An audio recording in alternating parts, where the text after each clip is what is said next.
So you wanted to call this episode the best times ever, claiming that we at the moment may live in the best times ever. So I think an explanation is due. Why are these the best times ever? Well, I think it's an interesting question to always consider what sort of time you're living in. And it's always really difficult because when you look backwards into the past, there's always this romanticized version of reality that you see. So when people talk about the good old days or the golden age of the past, and when you look back at reality and you look back, whether it was the 1920s or the 1980s or the 1970s or the Renaissance or the Roman era, you have this romanticized version of it where you've taken away all of the practical realities. And instead, you've created this picture that's very unrealistic about what life was like there. And Yeah, there's this Woody Allen film, right, that talks about that. yeah, there is indeed, and it's quite good. Yeah. And so when people think back to the past, they somehow think that people's experience of day-to-day life was somehow different. So they kind of see that the world was somehow more beautiful and more simple, and people were just happier.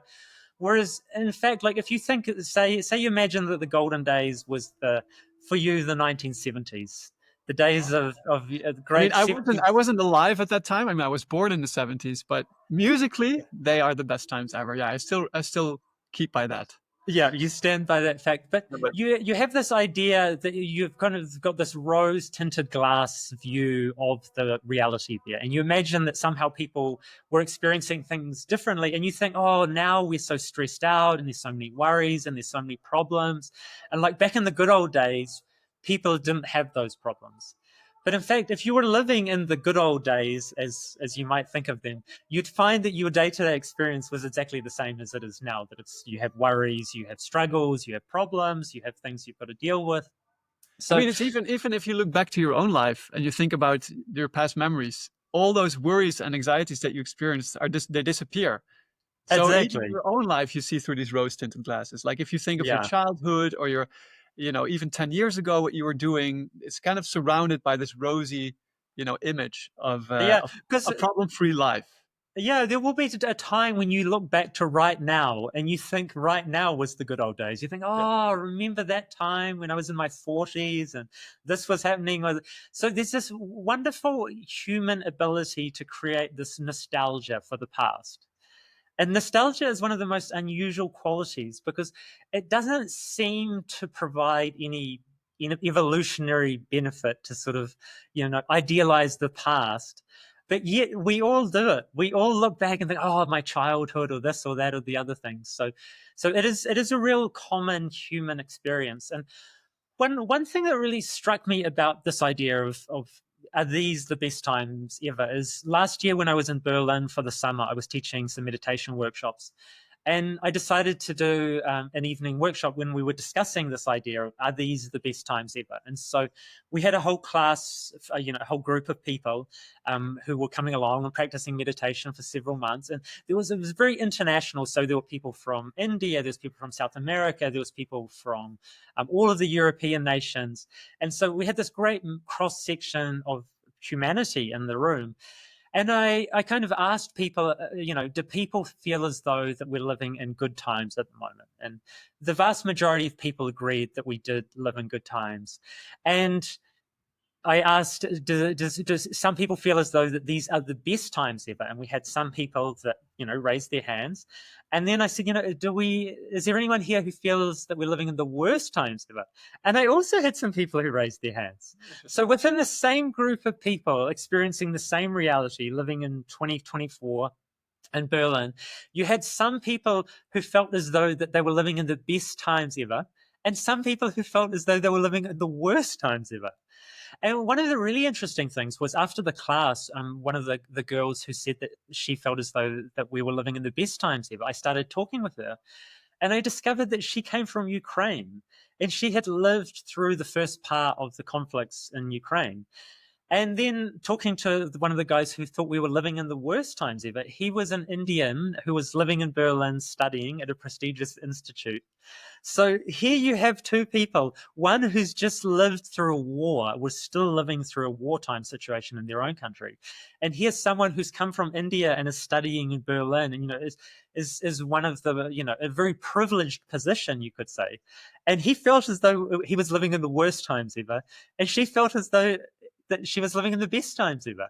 So there is, I think, a real fundamental disconnect in our own mind as to the quality of the times we're living in, because we're so influenced by stories, we're so influenced by the media and the ideas that we take on that color the world in the way that we see it, that we could very well be living in the best times ever, and we could be thinking that was the worst times ever.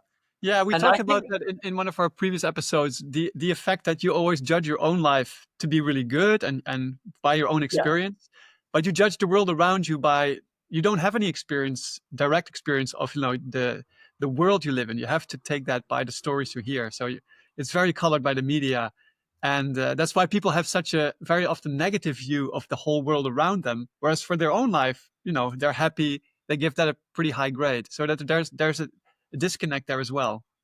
yeah, and so I think for the Indian gentleman, I mean, if he was thinking about his own life, I think he would think his life is going pretty well. If you've come from India and you're studying, doing a high level education in Berlin, you'd think that's quite a successful thing. But obviously, he was believing some other stories about the state of the world, which were making him consider that these times were not quite all that they were cracked up to be, or even that they weren't.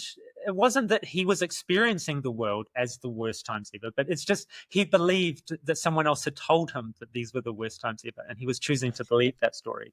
Yeah, yeah. And so I've got a couple of aphorisms here from Sri Chinmoy that I think capture some of these ideas really nicely. And so this one here, I think, captures something that we're trying to live out. And it says, and Sri Chinmoy said, in the spiritual life, the golden days are always ahead and not behind. Yeah, beautiful. Yeah, I have another one to counter that by Sri Chinmoy. I wrote one Oh, down. It's similar to that. Your days of excellence, joys are ahead of you and not behind you. Why then do you not immediately run and declare the goal is won? hmm. So yeah, the idea that the excellence is ahead of us and not behind us. Yeah, and I think both of these aphorisms are talking about the way that we should look at the world and the way that we should interact with the world.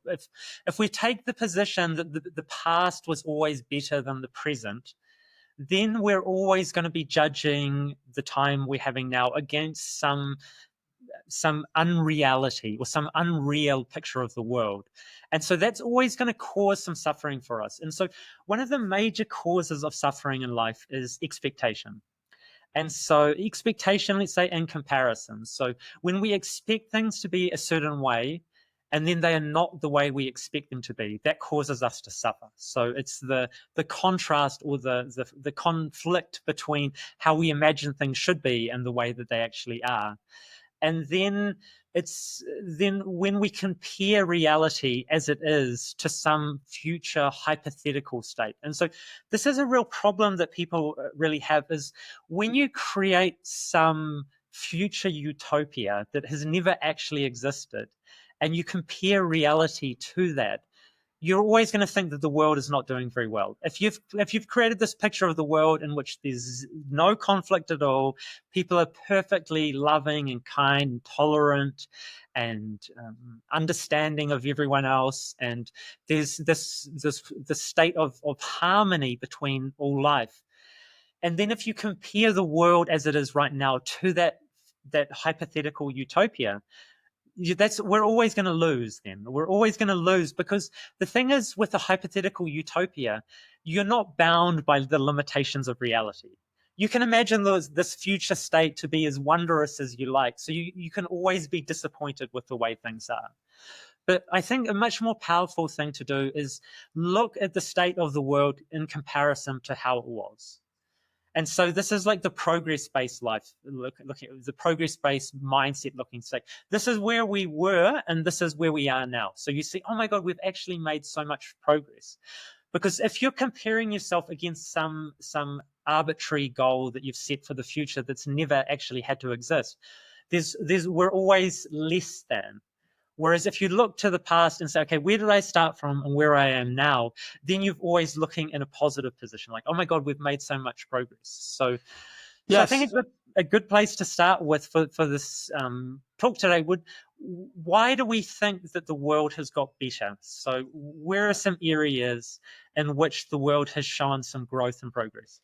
Yeah, so there's this famous researcher, Steven Pinker, professor, right? I think he's from Harvard, Yes. or Yep. and he wrote a book, The Better Angels of Our Nature, about 10 or 12 years ago, I think. And he really researched it. So he went back into history and researched like the crime rates, healthcare, and all these different domains, and compared them to the position today. And there are some really hard-based facts there. So it's not comparing ourselves with these rose-tinted glasses, but it's some scientific facts. And he concluded that we indeed live in the best times ever if you look at all the different domains like poverty, crime, healthcare, technology, opportunities that people have.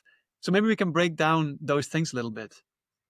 Yeah, exactly. Yeah, because I think that's one of the things, as problems get solved, they tend to become invisible for you. So because for us, the problem of being robbed by brigands on the traveling between cities, or perhaps being murdered by them, because that's not a reality for us anymore, and it hasn't been for some time, we don't tend to think of that when we think of how much better the world is than it was in the past, because we don't know people who were robbed by highwaymen when they were Yeah, traveling you around just you Europe. just went 2 weeks of running through the Himalayas. You weren't attacked by highway robbers even once? No, Come on. I did not even see, and people were actually very friendly and very polite the entire way around. People would move out of your way and ask you how you're doing, and you'd Well, share some friendly words.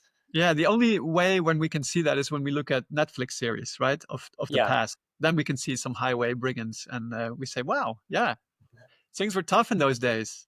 Yeah, and even the idea that like if you lived in Europe almost at any point for the apart from the last 70 years, you were constantly at risk of having marauding armies from some other part of Europe coming through your area, burning everything, destroying things, killing people, fighting.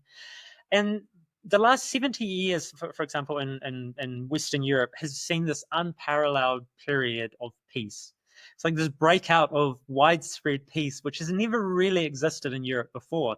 But because that's within people's lifetimes, I mean, if you were 100 years old, you would perhaps remember, the last remnants of the wars and the conflicts that plagued Europe for centuries and, almost for all time.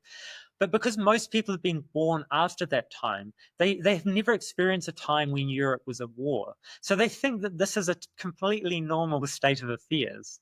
Whereas truly the normal state of affairs in Europe was, the major powers were constantly. I mean, I think there were great times in Europe. Let's not say great in a positive sense, but there were long periods of time where basically every spring was seen as the beginning of, the resumption of hostilities from the previous year. Yeah. And so there was things like the 100-Year War, and there was this period where basically every spring, every fighting age man would have to get himself out of bed and get up and report for duty, and head off to a field somewhere and um, you know battle But against another major power, and that was considered normal in European history, basically for all of European history. And so for people living now, it's hard to imagine that that was what you would be doing and I don't every think it was summer. it wasn't only in Europe that way. Like the whole world No. was divided up into tribes, and the tribes were constantly warring with each other. And you had Yeah. to constantly worry that you weren't abducted or your cattle wasn't stolen. And if your cattle was stolen, you had to retaliate. Otherwise, you were seen as weak.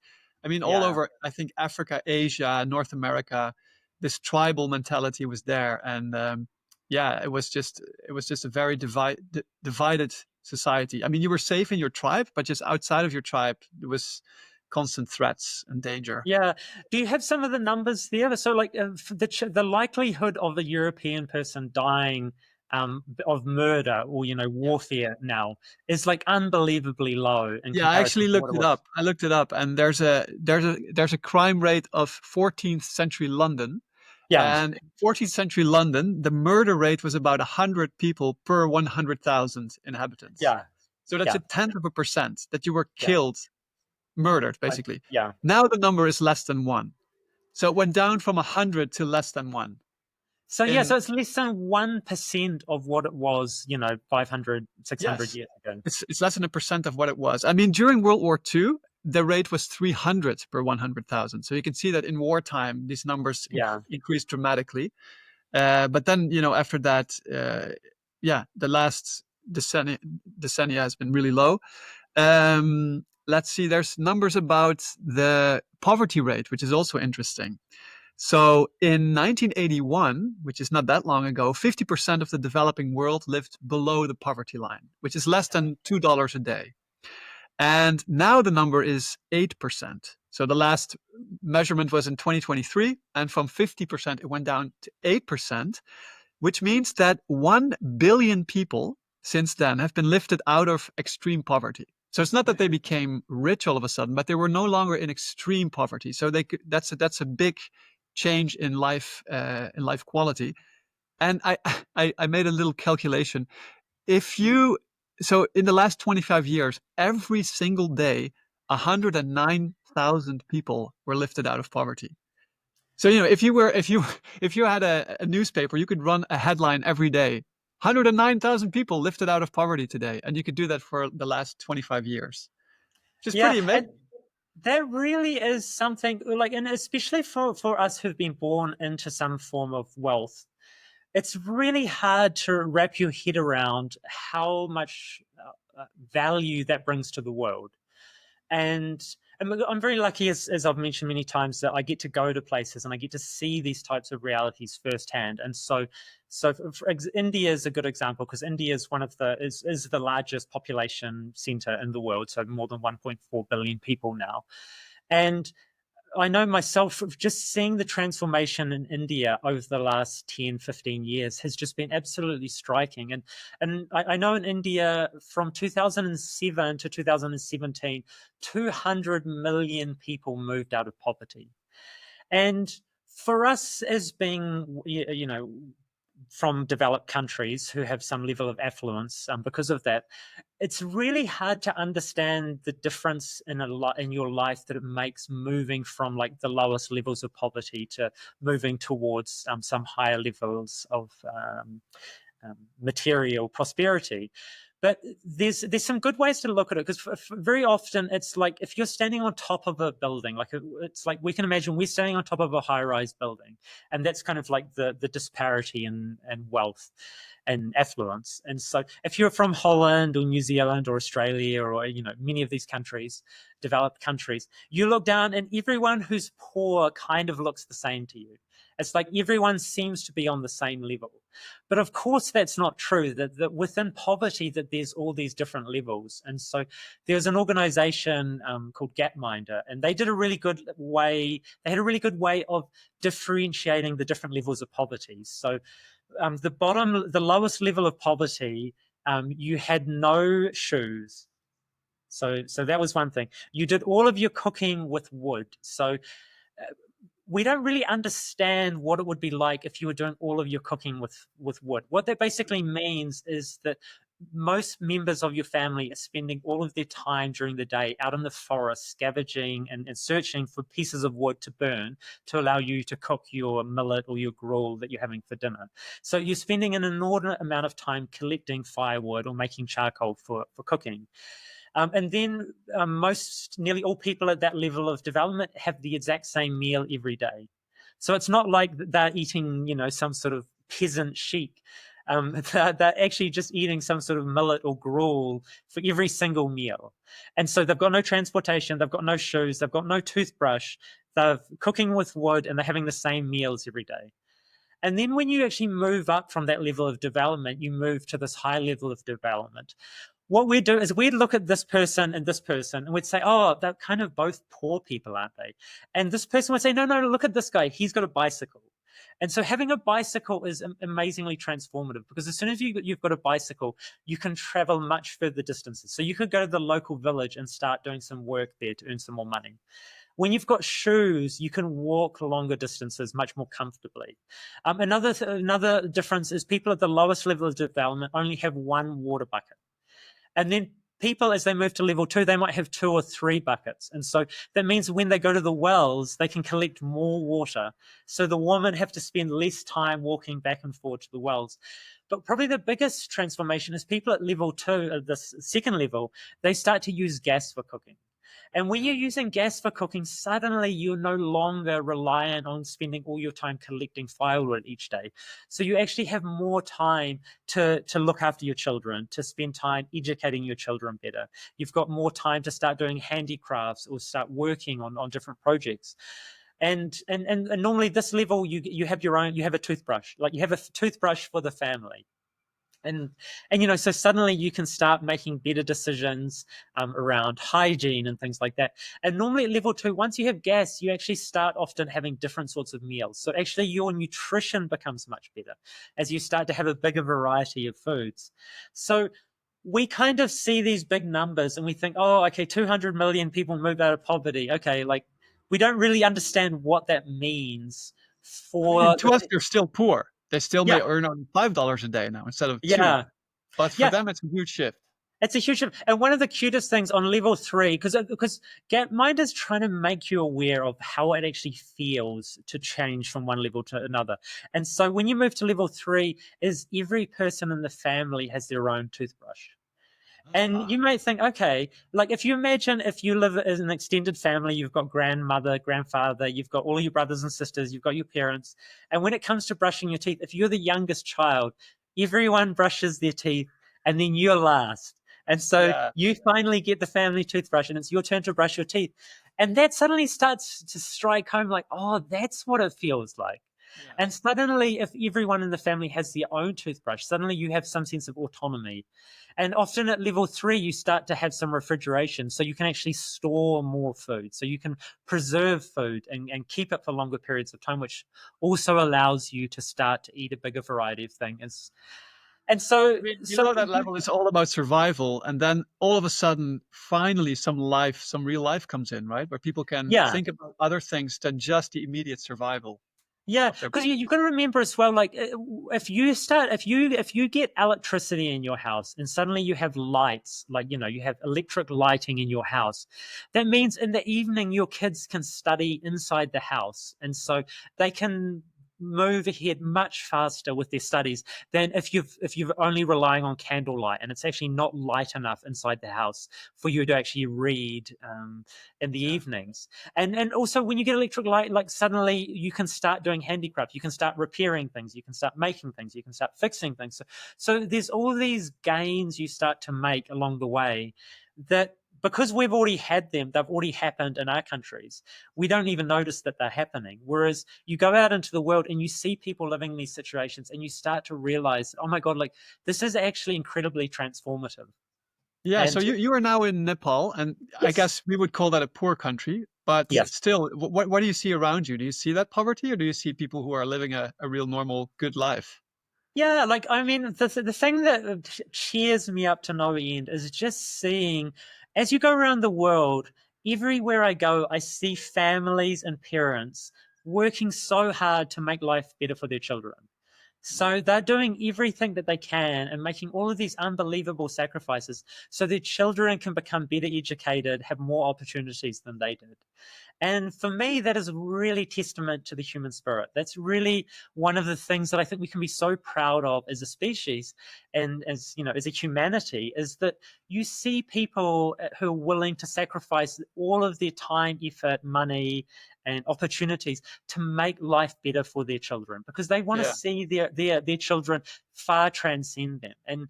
And places like India and then Nepal here, everywhere you go, you see education being advertised. So like I've just been traveling around in some of the lowlands, the hot part of Nepal, and everywhere you go, you see these big advertisements saying, study in Australia, study in Japan, study in South Korea. Um, study in Canada. And so all of these young people are desperately trying to, desperately upskilling themselves. They're getting better educations so that then their lives are going to be easier and better than their parents were. And for me, that's just such an inspiring thing to see. And, we talk about the conflicts in the world and we talk about some of the problems. But if you go out into the world, you don't see people fighting with each other. That is really the minority. That is really the most unusual experience. I think everywhere you go, you will see families and parents like doing everything they can to educate their children and give their children a better standard of life. And I spent a bit over 2 weeks up in the Khumbu region, which is the region around Mount Everest.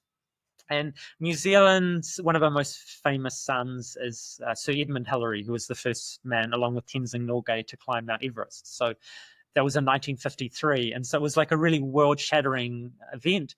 But most people don't realize what he did with the rest of his life. So, because of that transformative experience he had up there with the Sherpa people, he really dedicated the rest of his life to uplifting the people of this region. So he built schools, he built airports up there. So the main airport that you fly into and out of, he built that in the 1960s.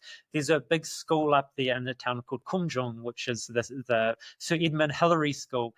And there's medical centers. There's all of these things that he put all of his time and effort into with the rest of his life to give these people better opportunities, because he saw that these people were just unbelievably wonderfully kind and self-giving and strong people, but they had no opportunities up there. And so he spent his life, and for me that's a much greater achievement what he did up there than climbing Everest. It's like the upliftment of all of these people. And now you see the school there, it's got people who've earned their PhDs. There's a medical center that's staffed entirely with doctors and nurses who studied at the school up there. And so by giving people opportunities, it's really uplifted a whole community, and it's allowed them to give the next generations better and better opportunities than they had. So Wonderful. it's, yeah, Yeah, and so it seems that in the developing world, things are really looking up. People are aiming up. People are lifting yeah, themselves out of poverty. But interestingly, in Western Europe and in the Western world, it's like the first time this generation is poorer than their parents. yeah. So that's an interesting development, right? It's Yeah, it's like there's kind of almost a general malaise affecting the Western world, and in some ways it's almost like we've forgotten who we are and we've forgotten what our values were. Whereas the people here, they understand exactly who they are. Like the Sherpa people, they're devoutly Buddhist, like Tibetan Buddhist people, and so they have not lost their culture. And so with this movement towards improving their standard of living and improving their educational opportunities, they're pushing ahead like crazy and becoming more and more educated and well off. And their life expectancy, all of these things are improving out of sight. But they have not lost the sense of who they are. And that's a beautiful thing. And that's why I see that actually in a lot of countries, like they're actually very proud of who they are. And they haven't lost their culture, in that like you see them when there's a lot of porters who their job is carrying people's bags. So there's a lot of young people and their job basically is carrying 2 or 3 hikers or trekkers bags for them. And it's an amazing thing to see, because you've got these European or Western trekkers, they've got this very light backpack, and then behind them there's this Sherpa porter, and he's got 2 or 3 people's backpacks strapped, and he's got a strap going over his head to carry the weight. And he's incredibly cheerful though, because he's earning good money. He's earning Western money, but he's listening. They're always listening to music, but it's always Nepali music. They're not caught up. They haven't lost themselves in just listening to the latest music coming out of America or Europe or anything like that. They're deeply still invested in who they are, and they understand who they are. so. Do you think that's something that we've lost in the West? That sense of who we really are? Yeah, I think that's, and you see a lot of young people now grappling with that, because there's this because we've reached a level of affluence and success that now we've got a lot of time to look back and think about where we've come from and what our history is. And very often we're judging ourselves overly harshly. I think we're judging ourselves against this utopian state that has never existed. So we look back and we see, oh, in the past, look, my nation did this thing wrong, they did that thing wrong. But if you compare your nation now to how it was 100 years ago or 200 years ago or 500 years ago, you see this amazing trajectory of progress. You see that your country has become so much more tolerant and accepting. It's become much more generous and self-giving. It's become much less class stratified, or it's people are not being judged, or um, they're not being excluded. Like I think the West has done a really great job over many decades of having a real meritocracy, and I think that's when the Western world has been at its best, when we've we've aimed for an equality of opportunity. So now we're often confusing equality of opportunity with equality of outcome. We think that everyone should end up with the same amount at the end, but that's simply just not the nature of the universe we live in. Like, the universe is always unequally distributed. Like, the biggest planets are always vastly bigger than the smaller planets. And we don't look at the universe and go, oh my God, it's so unfair. Like, why is Earth so much smaller than Jupiter? Like, I mean, look at Jupiter's, Pluto. Poor it's, Pluto, being on the it's outskirts and being the smallest. It's not even called a planet anymore. yeah, we've I'm even really kicked it off sorry. the list. But Yeah. so that's another thing. Like, as you know, we've talked about this before. I like to see what sort of patterns are we seeing in the universe. Like, how is the universe structuring itself? Because I think there's some inherent patterns in reality that is very hard to go against, and one of those is this unequal distribution. So it's like, I think I think they say the top 20% of recording artists, of musicians, make nearly all of the money, and then the other 80% basically make nothing. It's like the 20% of the best authors sell, nearly all of the books. It's like the 20% of Well, the the most famous one is the richest 1% owns 50% of all assets. Yeah, so there is something about, and it's like even that biblical idea that, to those who have little, even the little that they have will be taken away, and to those who have much, more will be given. And Yeah, it's it's the like, what? Matthew doctrine. That's so Yeah, it's like, so that's not fair. counterintuitive. Hang on, that's That's- not fair. Okay, let's break that down because that's very interesting. So what do you make of that? Why is it so that the, those who have will be given more, those who do not have will be taken away? I mean, it's not. I don't think it comes out of a malicious That's divine not. Is it being. not just pure meanness towards the Yeah, unsuccessful people out there? yeah. What I Well, think is that it encourages you to take stock of what you have and to try and increase it. So I yeah, think the nature of our universe is very much self-transcendence. yeah, We are given something and we can multiply it. We can develop it. We have been given a talent, and by practicing the talent, we make it better. We hone it. We've been given a skill, and by using the skill, we make the skill better. We hone it. We do something good in the world, and by doing something good, we become better at it. So it's an urge to go out into the world, to use your talents and skills, develop yourself, and grow into a better version. And if you don't do that, if you stick with the little you have, then yeah, the nature of the universe is such that if you don't put that to work, it will be taken away. So there's yeah, no static position. That's what I think it says. You cannot stay in the middle. You can just say, okay, this is what I have. I'm happy with this and I'll stay there. You either go this way back or you go forward. But if you don't yeah. aim up, if you don't go forward yourself, then just the very current of things that of the universe will just bring you back. And that little that you have will be taken away. It's just the nature of things. Yeah, Sri That's just my Chinmoy take on it. himself said that as well, and in some way, he said that you cannot just remain where you are in the spiritual life. You are either moving backwards or you're moving forwards. So Exactly. either you're aspiring and you're attempting to increase what you have, to increase your peace, your love, your joy, your happiness, all of those divine qualities, and people often make the mistake of thinking, well, I feel quite happy where I am right now. Like, maybe I'll just rest here for a while. But that's not how things happen, because as we said before, the universe is constantly moving forward. So if you think you can just rest on your laurels and stay where you are, you'll start to find actually that you're moving backwards. And Yes. so, And I very much see that in when I give my meditation classes, when I really try to help people to establish a daily meditation routine. I think that's so important because if you do not practice every day, you kind of build in these rest periods. So you meditate and you think, oh, I can just rest for a few days and then I'll meditate again. But what happens in these few days? It's like there's a current, and the current kind of takes you back to the starting point. So in meditation, you want to swim. It's often described as swimming against the current, right? So you have to deal with your thoughts, you have to deal with your emotions, you have to try and be tranquil and find that spot inside you. But if you stop practicing, what happens is the current will just take you back to the starting point. And so this very often happens with people who've been practicing meditation for a while and then they stop and then they want to start again. And then they find that they're not just starting from the place where they left off. No, they have to start right from the beginning again and go through all the same processes and points upon the way that they had already touched upon. And so that's why it's so important every day to swim a little bit against the current.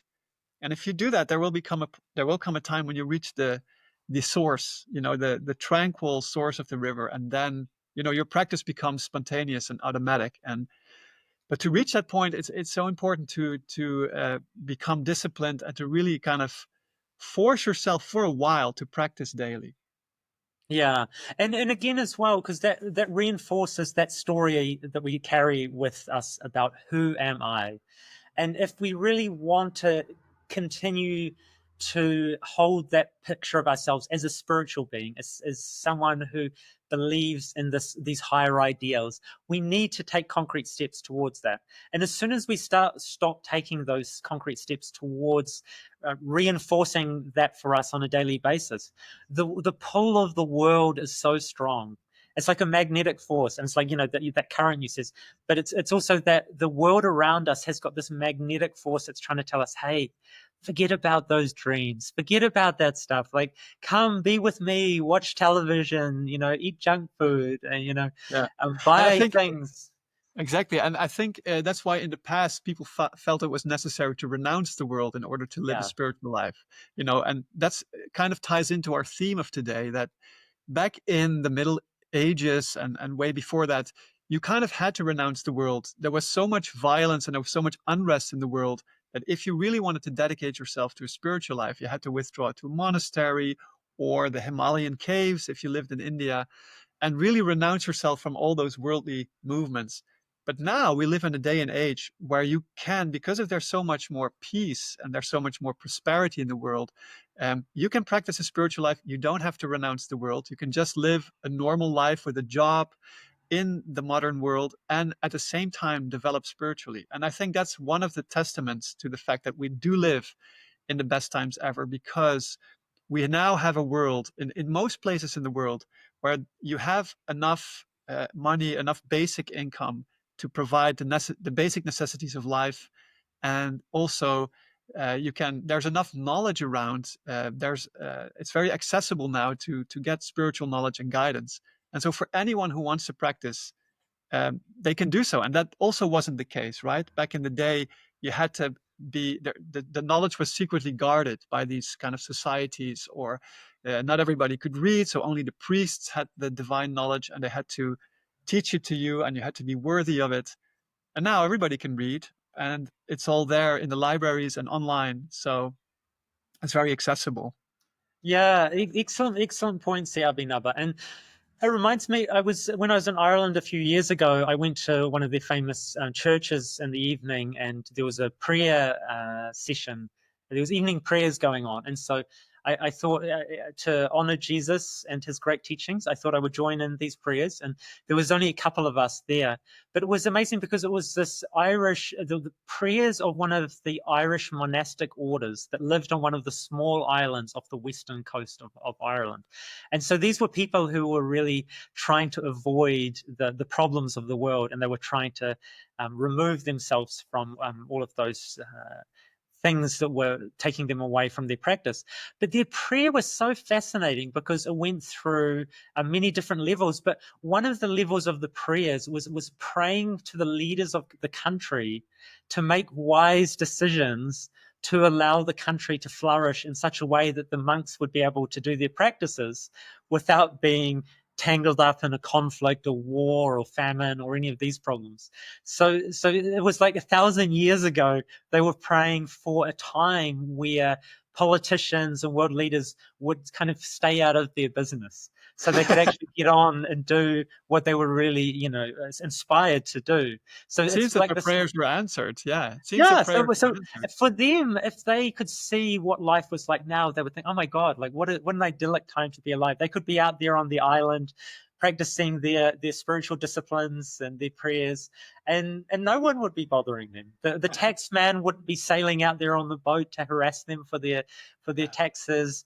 The king wouldn't be sending someone out there to enlist them in some war in some far off land. So I think you're 100% right that is one of the things, and I think that was one of the points that I was really interested in talking about is that in this time that we live in, there's an access to all forms of knowledge. So not just spiritual knowledge, but obviously spiritual knowledge has been something that has been quite carefully guarded over the centuries. And so a lot of the great mystery traditions or the inner traditions throughout centuries did have quite a high level of secrecy in their practices, that you had to become an initiate into the mysteries or the practices to actually start to receive the transmissions of the teachings. And even until very recent times, in many countries with their spiritual traditions, that was the case. And there was religious traditions which were much more prevalent, that everyone could access that information. But there was receiving the teachings of Sri Aurobindo, or receiving the teachings of Ramana Maharshi, or receiving the teachings of Ramakrishna. Like, there was a very small number of people who would have had those access to that type of level of teachings hundreds of years ago.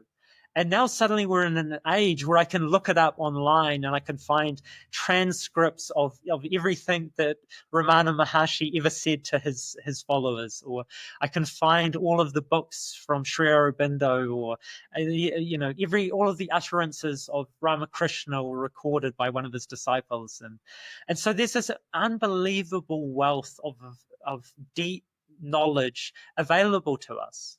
And I think in the future, people will look back on this time and this particular time and think that we really squandered so many opportunities. And I've got one little aphorism by Sri Chinmoy here, and it says, "My heart is constantly telling my mind, these are the golden days. Do not waste even a moment." And Yes. and I think that's what people will look back and say, wow, these people were the first people ever really to have access to this unbelievable wealth of riches, of spiritual wisdom and knowledge. And yet, instead, we spent hours watching YouTube reels, or scrolling through Instagram, or watching cat videos.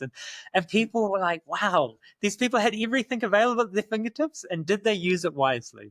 Yeah, And so, it's almost like the bird in the cage, the famous story when the bird is in the cage their whole life, and at a certain point when you open the cage, it's like the bird doesn't fly out. It's so used to its cage that it just sits there, and even when the door is opened. So I think that's where the position we're in at the moment. yeah, we're trapped in a gilded cage of luxury and comfort. And Yeah, and that's the great challenge as well, because at this time, to really follow your truest and deepest impulses requires you to make a sacrifice. And it's not an outer sacrifice often. It's often an inner sacrifice, choosing between comfort and ease and just easy, mindless distractions and entertainment, or we can choose to really dive into something that's deep and profound. But things that are deep and profound also require energy. They require us to put our conscious energy into moving towards them, like you said. And it always reminds me of one of the great characters in world literature, I think, is the Red Queen from Alice in Wonderland. And so a lot of people think the Red Queen represents in some way Mother Nature. And so when Alice went into Wonderland and she meets the Red Queen is always running really fast. She's always running on the spot. And the Red Queen tells Alice, in my world, you have to run as fast as you can just to stay in the same place. And if you want to go anywhere, you have to run twice as fast as that. And that for me really captures that idea of the nature of the reality we're experiencing. You have to be putting a lot of energy in just to stay where you are, and then if you want to go somewhere, you have to go twice as fast as that. So this is often the difficult thing, where if you want to make progress, you have to put in some energy.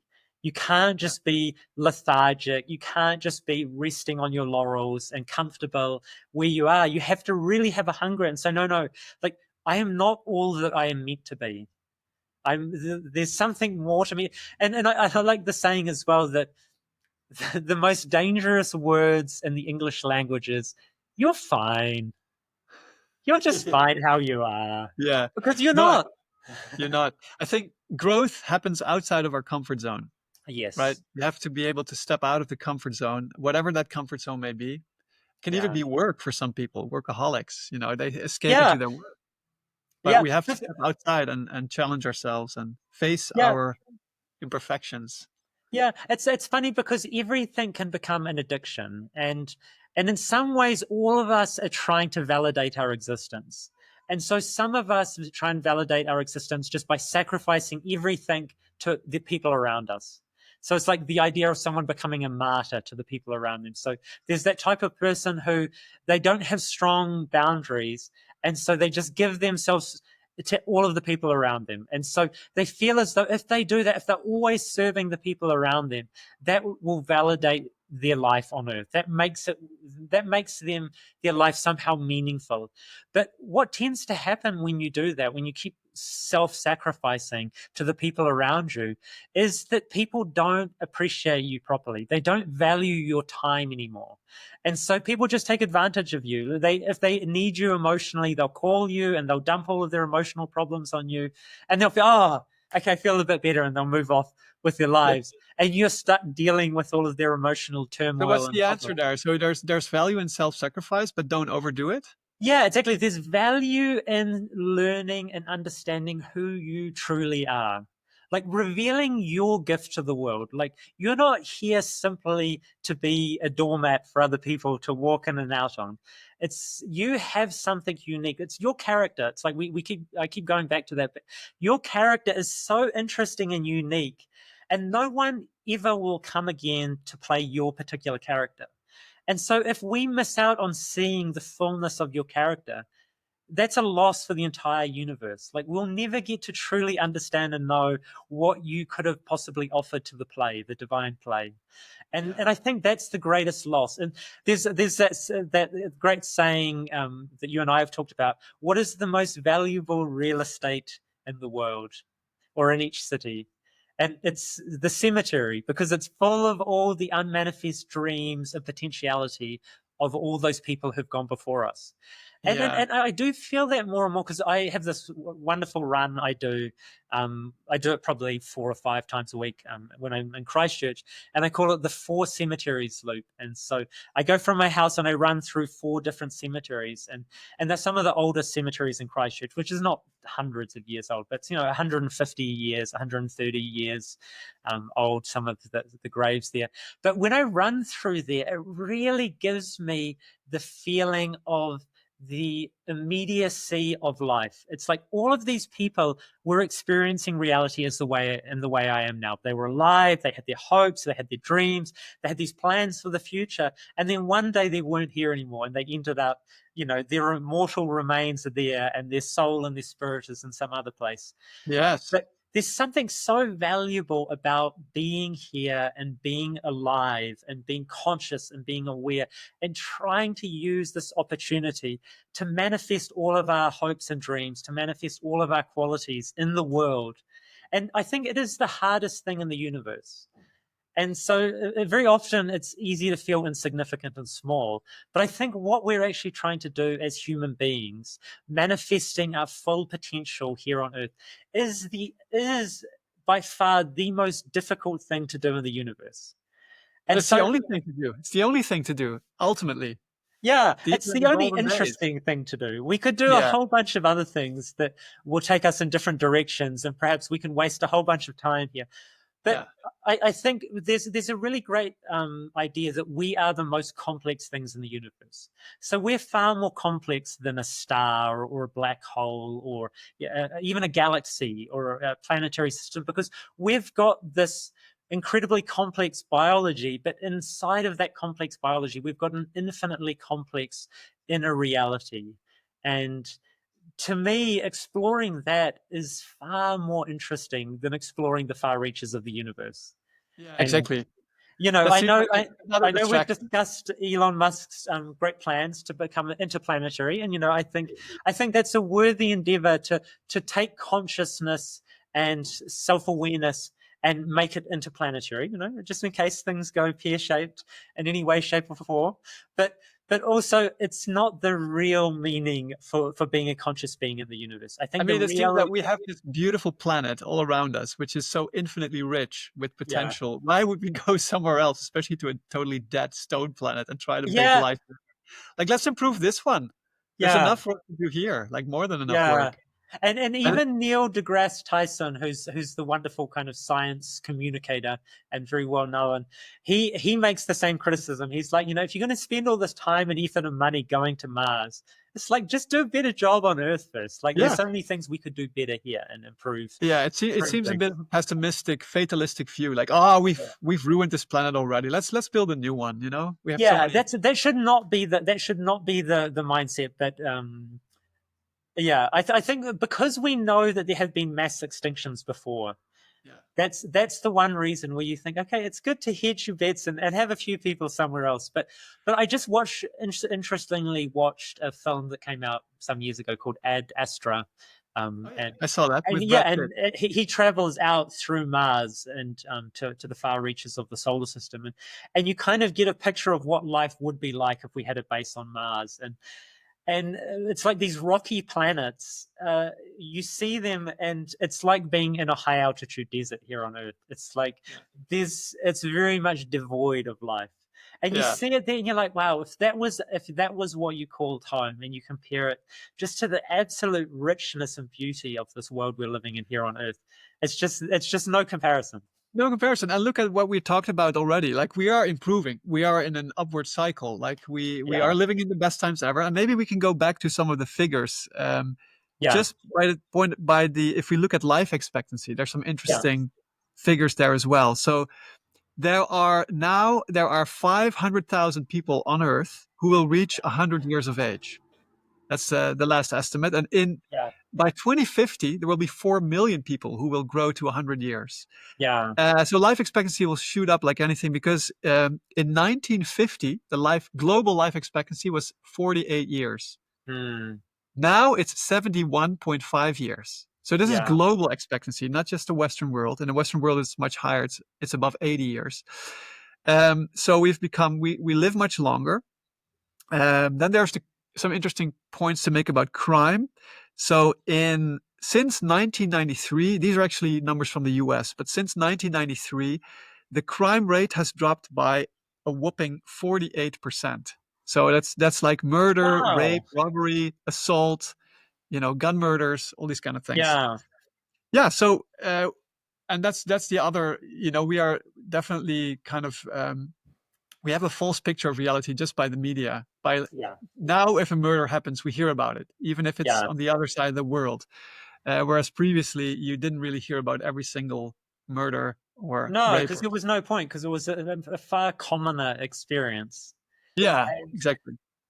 yeah, all of those things as well. Because like if we look at life expectancy, I mean, first of all, you've got to take the position for this to be a good thing. You have to take the position that conscious, self-aware life is a net positive for the universe. And so there's some people who take the alternate position and they feel as though somehow humanity is some sort of a cancer on It's the a planet, scourge upon the world. a It's a scourge upon the world. And for me, that's just such a sad view of the world, because it's like saying apples growing on an apple tree are a scourge on the apple tree, because they're taking away all of the nutrients. And imagine how good the apple tree would be if it didn't grow apples. Yeah, It's I like love that. you're talking about the wrong sort of thing then. It's not an apple tree if it doesn't grow apples. It's not planet Earth if it doesn't people. That's a great comment that Alan Watts came up with. He said, like apple trees, apple, um, planet Earth peoples. It's like this is one of the things it does. It makes people. It makes self-aware, conscious beings, and we know that is so unbelievably rare that we should celebrate it. It's like, wow, what a planet! It's Yeah, unbelievably beautiful and that's what almost I do like. That's what I like about Elon Musk's point. He said we need yeah, more people, not less. So yeah, there's some governments that want less people. They feel like we're overpopulating the world. We need less, but yeah. we need more people. People Yeah, are and you're this is one of those pieces of information that people hear a piece of information once and never get it updated. And so, and that's the problem with growth curves. So growth curves start off relatively flat and then they go up and then they seem to be going up exponentially. and and so that's where people think we are on the population growth. It's going up like that, and it's just going to go up forever, and we're going to end up like totally overpopulating the planet. But my analogy for that is it's the same if you were weighing a baby. So when your baby is born, it weighs such and such amount, and then if you track the growth of the child, from 1 month, 6 months, 1 year, 2 years, at some point you go think, oh my God, my baby is going to be like 20 meters tall and weigh 500 kilos. Like, look, you can see the graph. Like, I can show you the graph. It's just going up. And obviously, graphs go up and then they start to flatten. These growth curves go up and start to flatten out. And that's exactly what's happening with the I mean, population growth. now China is already abandoning its one-child policy because they feel that Yeah, they're getting so they've much lower abandoned that growth. long ago, and what we're going to run into is like a massive population crash if we don't start celebrating the beauty and sanctity of life, and that's one thing I see in Nepal that they do so well. Like as you're driving around, these trucks and painted on the back, it's got a picture of mom, dad, and family and love hearts, and it's got a picture of like a mother and father like walking with a child to school. And they're really celebrating the sanctity of human life, like the value of families, the value of children, the value of there being human life here on earth, that it's a beautiful thing and it's worth celebrating. And and so that's with the population growth. Like people were imagining, okay, we're 8 billion now. People were thinking, oh my God, like soon it's going to be 10 billion, it's going to be 12 billion.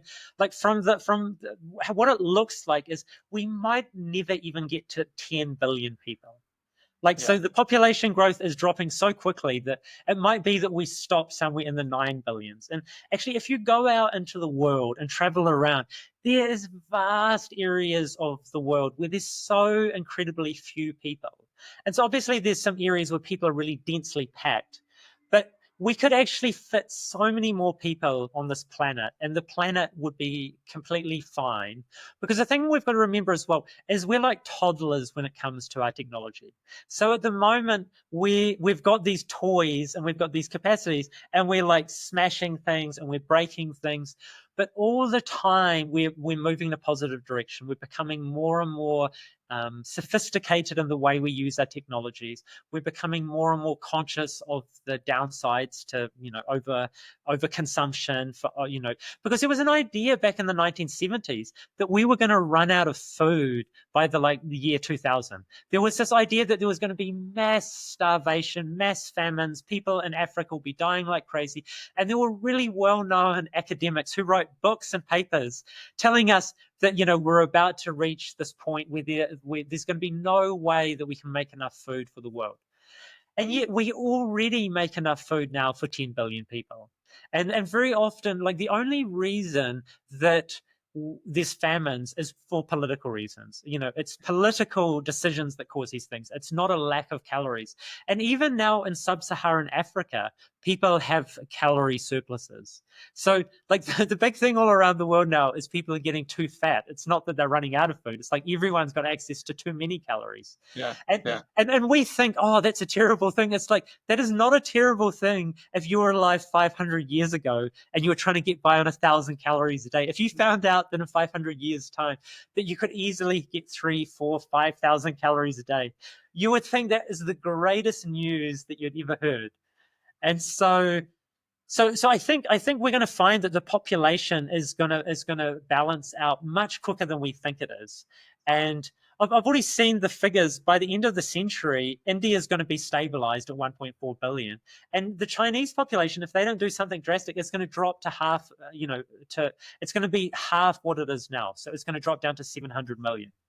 And so I think the population idea, the overpopulation idea, is already been disproven. But that's the problem. If you only heard a piece of information once, and then no one updates you on the follow-up information to say, "Oh, sorry, that problem that we told you about. Oh, yeah, it's actually what's kind of Like solved the now." hole in the ozone layer, acid rain, all Yeah, these things. another really good example, because I think that's just such a pervasive problem. Is I'm not sure if we've talked about this, but the classic one is the panda bear. So the panda bear was the symbol of the World Wildlife Fund, and so the World Wildlife Fund was set up to try and save species from extinction, and they used the panda bear for their kind of like their icon, the iconic creature that could go extinct in the very near future. And so now the panda bear population has totally rebounded, and China's done an amazing job. They've got this huge panda bear national park where they've linked together all these reserves. And so the panda bear is no longer on the endangered species list. But yet the World Wildlife Fund hasn't sent out a memo like, "Hey guys, great news. The panda is no longer a threat for extinction," because their model is that they need to keep you afraid. They need to keep you worried about the next thing. And they think if they tell you good news that, okay, the panda's no longer at risk, you would no longer give any money. But for me, it's such a negative way to look at the world. If they told me that, hey, all that money you put in, it's been profoundly transformative, and now the panda bear is doing amazing, and look at it Yeah, go. yeah, yeah. True, very true. So Um, yeah. Do you have any other points that you wanted to make I've, about I've got best? some things that for me personally I've experienced in the way that these are the best times ever, and I think it's really good to try and bring it into your own life, in your own experiences of the world, because very often people haven't experienced how the world is transforming, because if you've spent most of your life inside your own culture and you haven't been and seen a lot of what's happening in the world, it's passed you by. You haven't, it wasn't on the news, so you didn't know about it. So this for me is one of the most profound ones. Is there's worldwide now, there is an appreciation for physical fitness and healthiness and looking after yourself that is so radically different than how it was 10 or 15 years ago that it's scarcely believable. And so, how I experience this in my life is that when I'm traveling around for the last 20 plus years, I'm always out running in the back blocks of the world. I'm running out in the rural Himalayas. I'm running in Africa. I'm running in South America. I'm running in um, in Yeah, Egypt and North Africa. And so you go through these really small, off the beaten track places. And so a good example for me would be Egypt. And so Egypt is one of the hottest countries in the world. And so, and it's also been one of the poorer countries in the world for a really long time. So, it's really a developing country. And a couple of years ago, I was there with a friend of mine, Somalia, and we were doing a lot of running way down in the southern parts of Egypt, around Luxor, Aswan, out in the Sahara Desert. And you would come across very remote people living in very remote situations. And it's 40 degrees, 45 degrees. It's like unbelievably tough conditions for exercising in. And you would come across these guys and they'd see you out running in 45 degrees, and they would be so enthusiastic and excited, and they're like, "Oh, good for you, strong physical exercise, good, good, good." And 10 years ago, even, you would not have found that. Like, people would have looked at you as though you were an alien being if you'd put on your running gear and you're out for a run at 45 degrees. But even in these very remote situations now, people are now understanding the value of looking after themselves and but did staying you see healthy. them exercising as well? Some people, like, you'll see, like, for example, India now, like, India is having a running boom. And India, like, no one was running in India 15, 20 years ago. It would be such a rare thing. Like, when I first started running in India, everyone would ask me if I was in the army, because that could be the only reason why you were exercising, is that you were part of the army. They were the only people you ever saw publicly exercising. But now in a well-off place like Mumbai Marathon is absolutely booming.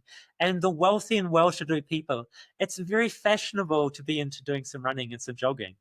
And so for me, that's such a profound change, because when you have space in your life to take exercise for the positive, transformative effect it has on you, you start to look at the whole world differently. You start to think about what you eat. You start to think about, the choices you make, and you become much more conscious of all of those things. So instead of just eating and doing what your culture has always done, because this is not part of, you know, perhaps in the ancient Indian culture in the Yeah. days of the The Mahabharata Mahabharata, times. people were doing, they were doing archery, and Archery. they were doing Yeah. wrestling, and they were doing all of these, martial arts. But for a long time, India has in some way renounced the physical body. Well, it's very interesting that two of the last great spiritual masters, our teacher Sri Chinmoy and Sri Chinmoy's teacher Sri Aurobindo, who Sri Aurobindo was the founder of integral yoga, so to make Yes. yoga part of all the aspects of your life. They both really pushed the idea of exercise and keeping the Yeah. body fit. And I think they were the first spiritual masters to really push that idea. And so it's interesting that it started there with the spiritual masters really pushing that idea onto their own followers and disciples. Yeah. And I think, it has spread throughout the world since then, and it's become a real boom. And Chinmoy himself was part of the running boom in the 70s and 80s, Yeah. right?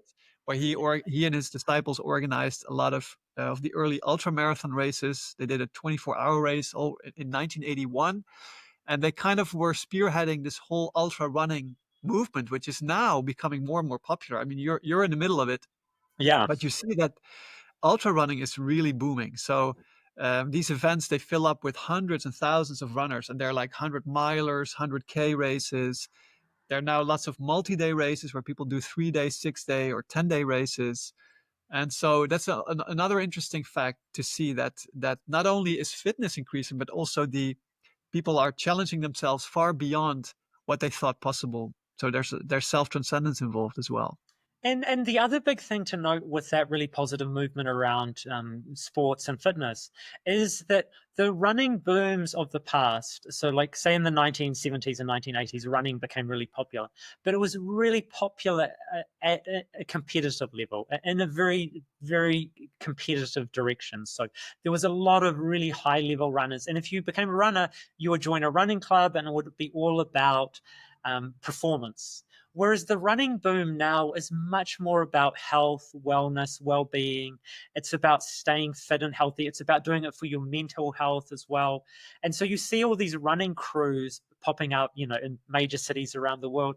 And these people are often coming from a completely non competitive background, but they're taking part in running and events really with that mindset of transformation. It's really to transform their life. They realize that they were drinking or smoking, or they had bad habits, and they saw that running was a way to bring some discipline and to bring some lightness into their body, and to just become more healthy and more well balanced. And so for me, that's a really positive sign as well, that it's no longer just for the competitive few, but it's become a very open and inclusive activity. And so that's Yeah. the thing, when I see these guys in remote areas, and even running up here in the Himalayas, you don't see people running up here because you're at very high altitudes, but everyone's so enthusiastic and supportive, and they make you feel as though you're doing something of value. They don't look at you and think, wow, what a psychopath. Like, what is that person doing? Like, what a crazy person. They say, oh, good for you. Like, man, you're so fit and healthy. And Yeah. that's seen as something of value.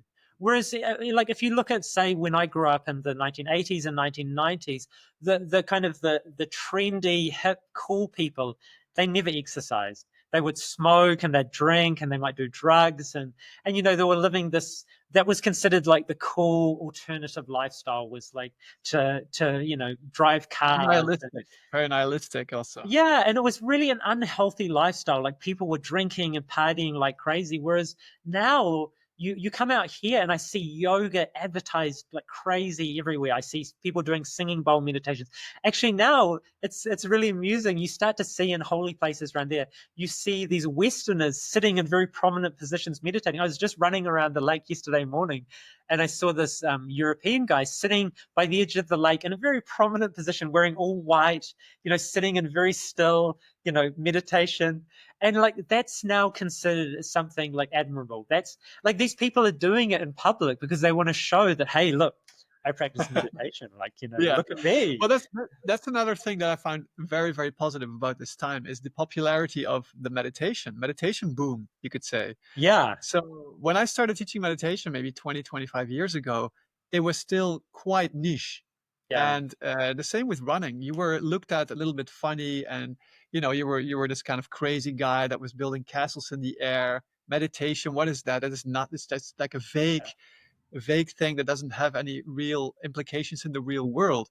And since about, I think it started maybe 10, 15 years ago, when it became much more mainstream. And now it's completely become mainstream. Now, when I teach meditation, I don't teach them the beginnings of meditation. People already very often have their own practice.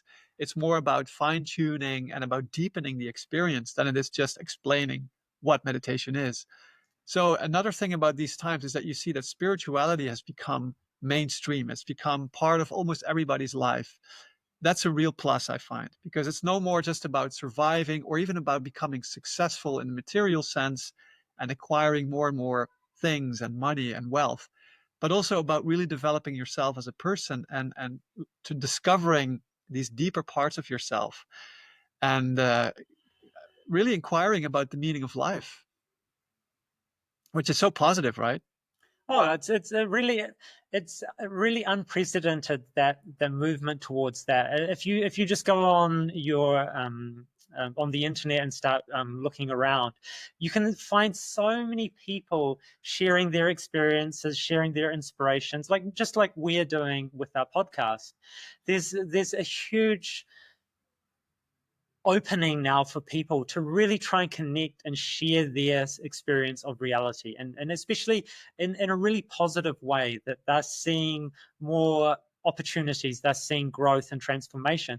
And for me, that was another thing that I wanted to talk about, with regards to these being the best times ever. In the past, information always flowed through gatekeepers. So whether it was the newspaper, like in the past, if you wanted to get something positive out, you had to try and get it through the gatekeepers of the media. You had to try and get the editor to allow the story to run in the newspaper. You had to find a sympathetic journalist who was willing to write a story about what you were doing that was positive. And so there was these people gatekeeping the access to the viewership and to the audience. And now that's completely disappeared. And so now it's really, in some ways, it's moving towards a meritocracy, that if you have a message that really resonates with people and you just keep putting it out there, you can start to get traction and you can start to get your message out to the world without anyone facilitating that for you. It's like you can talk directly to other human beings who are interested in the same sorts of things as you. So obviously it's not, it's very competitive. Like, say for example on YouTube, it's very difficult to get some traction, but there's nothing stopping you recording your life and your experiences and sharing it with other human beings. And that's an amazingly powerful thing that you can do, because even if you can just find one person, if you can find 10 people or 100 people that really resonate with what you're saying, and they're going through similar experiences and they find what you're saying helpful and inspiring, that's just such a beautiful thing to be able to offer to the world. And it's basically free of charge now. You don't need to have your own infrastructure. You don't need to have a lot of advertising or things behind you. You can just get out there and share your story. And I think that people are starting to realize that that's one of the real values of social media and the internet, is the ability to actually really connect with real people, and Yes. and have your voice heard in the world without any filter, without any editorial control. You can just directly connect with people. So I really think technology is this double-edged sword, and Yes. it's like a knife. You can cut a person with it, you can do bad things with a knife, or you can like Sir Chinmoy often said, you can cut a fruit and share it with others. And I think technology, especially the internet and digital technology, is very much like this knife. It has the potential for extreme good, but it also has the potential for distraction and bad things happening and the lowering of our consciousness. And so you see that very often with the social media, how it affects young people, especially very negatively. There's more, the depression rates, the suicide rates. It's all comparing yourself to these people that you've never heard of, having to compare yourself with the whole world now, and the pressure that it puts upon young people and all the stimuli that they have to deal with all the time being on their phones. But we have to look at it from the positive side and see, like you say, it breaks down the barriers of access to connect with a community of like-minded souls and like-minded people. So I think we have to focus on the positive. I think it will eventually gravitate more towards that end. And when we become wiser and we become more mature in the use of technology. And I think for us, growing up in the 80s and 90s, it's been a real blessing because we grew up without technology. And I think in that way it's a boon because we know how to live without it if needs be. Whereas if you grow up with surrounded with technology and phones and smartphones, and it's much harder to kind of leave that aside, and you constantly feel that you need to interact, and there's so much FOMO involved if fear of missing out if you don't participate in the game. But there's a lot of risks there too. So yeah, technology, it's a sign that we live in the best times ever, in the sense that it creates so much opportunity, and I think it has also stimulated so much more creativity. I think we're seeing like peak music, peak film, peak series, peak creativity, because Yeah. everybody now can express themselves, and through the whole meritocratic system, the quality content will just flow to the top very often. So that is a blessing, I feel, that we're getting really high level production value and content. Yeah, and I think in some way as well, it's definitely deeply transformed our appreciation of for unique our unique cultures and our differences. So I think people now, young people in particular, are very tolerant and very inclusive and understanding in the differences between people. And so there's a real feeling of not wanting to judge others and not wanting to be judged.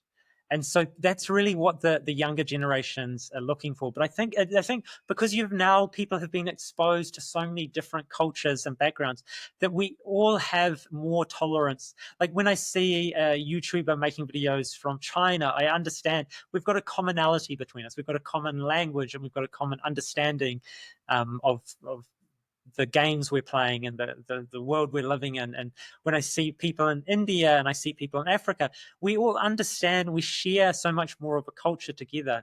And yet it makes me appreciate the uniqueness and the difference instead of thinking that they're strange and they're wrong. When I come to a place like India or Nepal and I see their culture, I really appreciate being here because it's different than mine, and I celebrate it, and I enjoy being part of it. And so I think that's something that I think in the past people were a little bit more narrow-minded because we hadn't been exposed to so many different things, and we would be more judgmental when we were exposed to them. But I think that's really all those barriers have been broken down. And so if we look at, say, our grandparents, their view of Asian people or their view of different cultures was very much a product of the war, and they often had negative connotations. But I think now you meet people from any country in the world, and I don't have a negative feeling towards any country. Like, it's not like I can't think of one country that you could say and I would think badly of you because Not you're. even North Korea? Come No, on. because the thing is, the people there are doing the best they can in the situation they've got. It's. Yeah.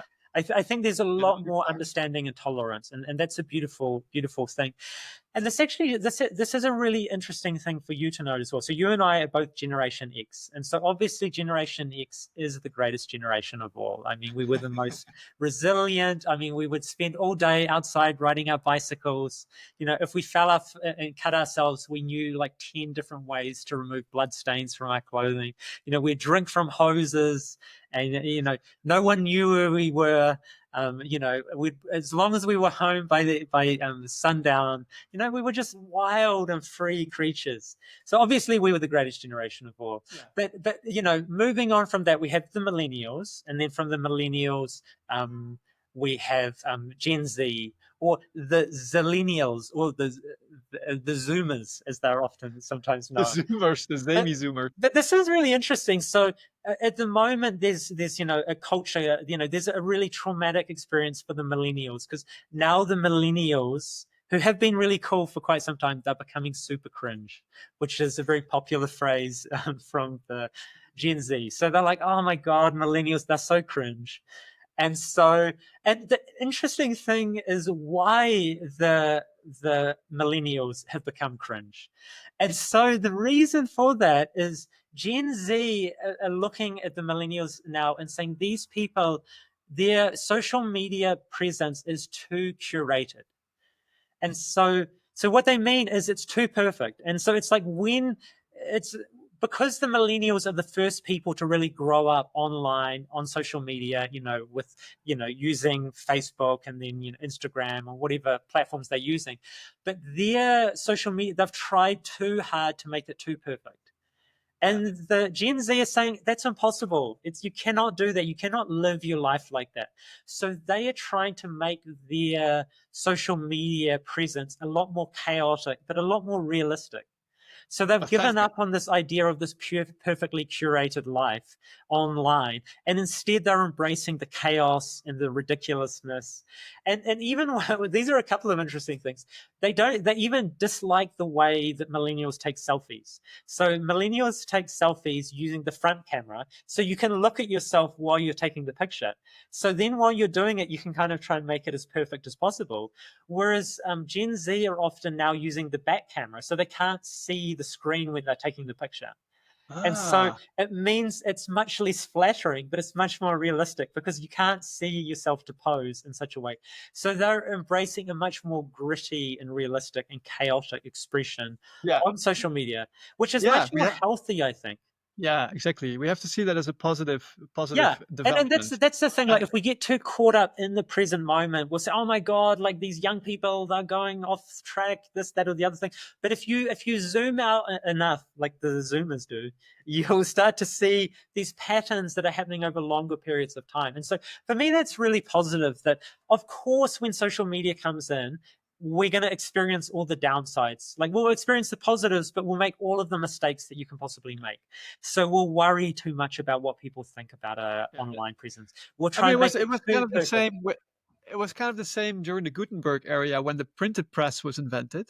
Like Yeah, in the beginning, it led to all sorts of really low level, like pornographic pamphlets and stuff. And there was yeah, like a lot of really low level stuff being printed because it was free. And then after some time, it really went up, and everybody really benefited from the printing press.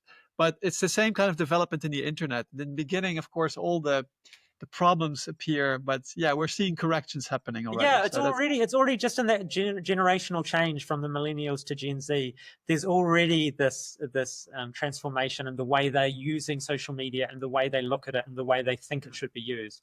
So for me, it's like any new technology or any new great power. First of all, you're going to make mistakes and you're going to break things. It's like all of the technologies we've already had, we've done the exact same things. It's like when we started producing plastics, obviously we totally overdid it, and we're still dealing with the ramifications of that.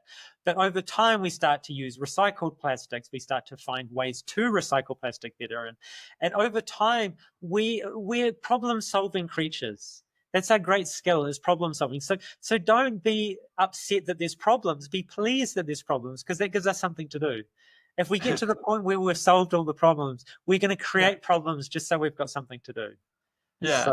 So one other really funny thing that the Gen Z says about millennials as well is when when millennials record something, they have this thing at the start called a millennial pause, and it's where you started recording, but then you have to check that it is recording.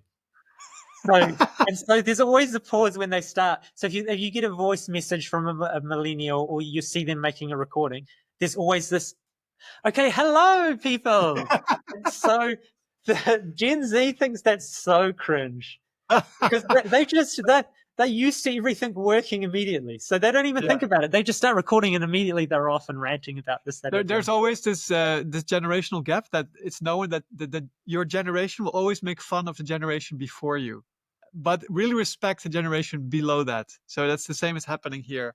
I think the generation below you is always very cringe and very, Yeah. annoying. So we And just want to put and it you're out that always both feeling of us are not millennials. We're both Gen no. Z, the most hardcore generation. So just to get that out there. So so I think we've got a few more minutes, and what I wanted to talk about in the last few minutes is really the key idea of why these are the best times ever. And I'll start with a couple of little aphorisms from Sri Chinmoy. So the first one is the golden days of the past can be bettered. The golden days of the past can be bettered. And so it's up to us to do that. And then this one here is one of my favorite things that Sri Chinmoy ever put into words. And this is God has chosen the conditions under which you are living your present life. It is like a play. The stage is set and the curtain has been raised for you to perform your part and advance in the spiritual path. Your present conditions are the best possible ones for your advancement. That says it all. So that says a lot. And so why do we think that these are the best times ever? So obviously we've touched on some things like the access to information and knowledge, the ability to share your voice with the world, the acceptance and tolerance that people have developed and gained, and the interest and the inspiration people have to start practicing the inner life and the spiritual life. So all of these things together are creating a time and a place where spirituality and the opportunity to grow is right there in front of you. And but bringing all of these things together is, I think this is a time of great potentiality, or this is a time for human potentiality to be truly unleashed. And so what I mean by that is that there are problems in the world. There's issues that we need to deal with. There's problems that we need to solve. And how we will go about solving them is bringing more human capacity to bear on those problems.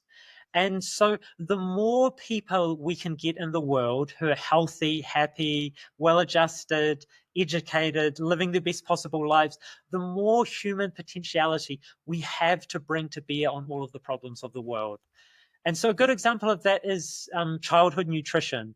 Like we know that if we can give children under the age of 5 better nutrition, that increases their IQ. It makes them smarter in the long term.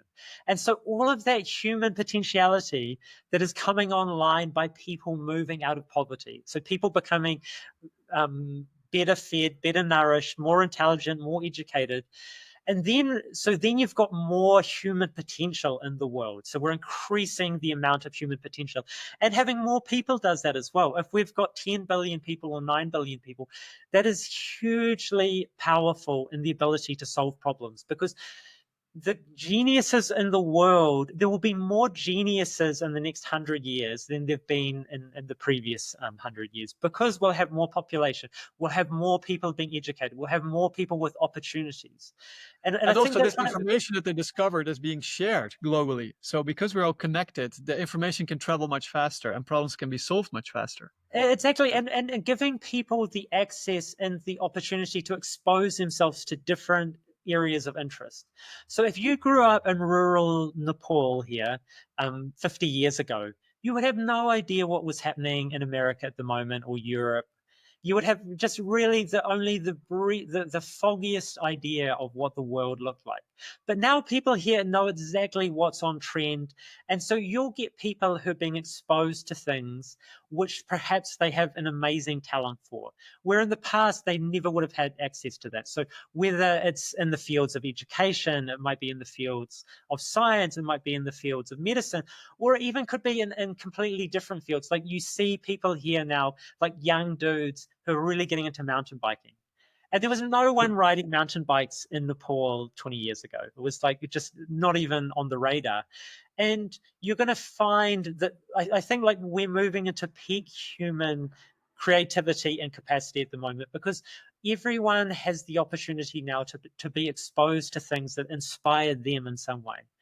And so you only need to go on YouTube and you'll find some kid in some part of the world who's like, there's a famous English lady who plays this African instrument called the assoluto or the pataka, and it's these two shakers, and they're on a string, and you play them, you shake your hands. And in Africa, there's really good players of those. But this English girl has now become so good that she's probably the best in the world at this particular kind of rural African instrument. And she would have had no opportunity to be exposed to this 20 years ago. But now, because of the internet, she has these and she's an absolute crusher. She's unbelievably musical and wonderful on these things. And it's happening all over the show. You'll find some kid in rural Africa who will see some guitarist. And, in 20 years' time, you'll have this amazing virtuoso Well, one of guitar the most player. famous examples is the javelin thrower from Africa, right? Who Yeah. became the Olympic gold medalist in what 2016, and he just saw Yeah. a YouTube video of somebody throwing the javelin, and he just studied the YouTubes.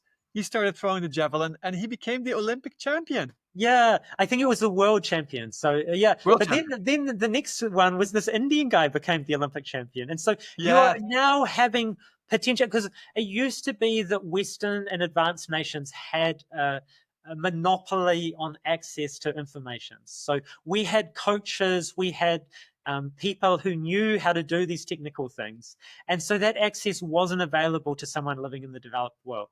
But now, because of this freedom of information, you're getting this. You're getting guys who are coming from rural Africa, taught themselves to throw the javelin.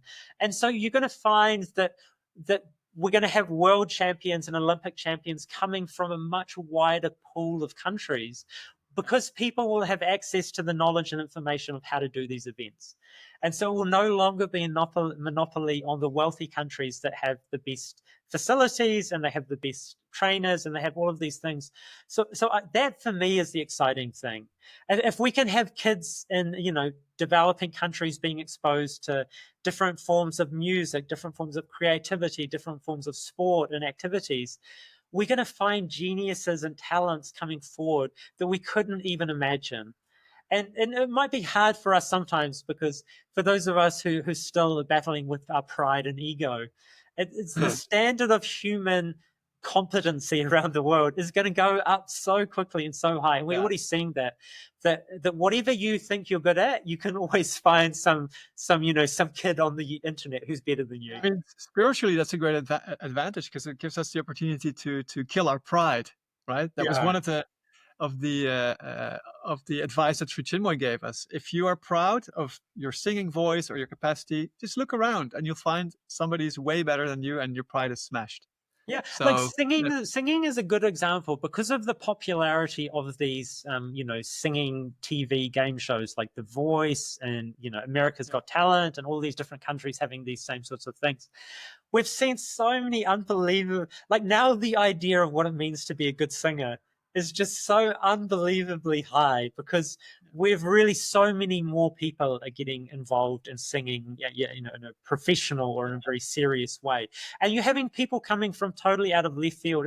And that's one of the things you see these TV shows and you think, oh, well, it's kind of gimmicky and all of these things. But you see some of these, like my Mongolian friends love, Mongolia's got the TV show, Mongolia's Got Talent. And I was watching it with them, and you see these Mongolians coming up and doing things that is just so amazingly brilliant that this is happening all over the world at the same time. And so I just have such good vibes, such good vibes about where the world is heading. And lovely. so, yeah, I really choose to embrace this idea that these are the best times ever. And that doesn't mean that the future won't be better. It means, of course, the future is going to be better. That's what we're aiming for. It's like the golden days are in front of us. But you create a better future by embracing today. You embrace everything that's going on and you give yourself fully to the world as it is now. And you accept it as it is now. And then the world moves forward from that. You keep offering what you have and the world will grow and develop from there. Lovely. That's a beautiful thought to end. Maybe I can end also with two more aphorisms that I collected. Yep, you've collected them, by, so let's use by them. Chinmoy. Yes, I curated them. This is kind of wrapping up the theme of best times ever. A God lover is he who always feels that the best is yet to come. The way to become happy is to think and feel that the very best is yet to come. And the last one, better days are coming, better worlds are emerging, better skies are descending, better perfection is evolving. So this is more like the best times, the best is yet to come. This is a great thing to think of as well, which Yeah. gives you an optimistic mindset. Exactly. So, well, thank you very much for having this conversation with me, Abhinav. It's been enjoyable. It's been lovely, Fajan. Thanks a lot. Enjoy your time in the Himalayas for as long as that takes, and we'll see all of you next week. We're back with our weekly episode of our podcast. If you like the podcast, please subscribe, tell a friend, or leave a comment. And thank you so much for watching and listening, and see you next week. Until then.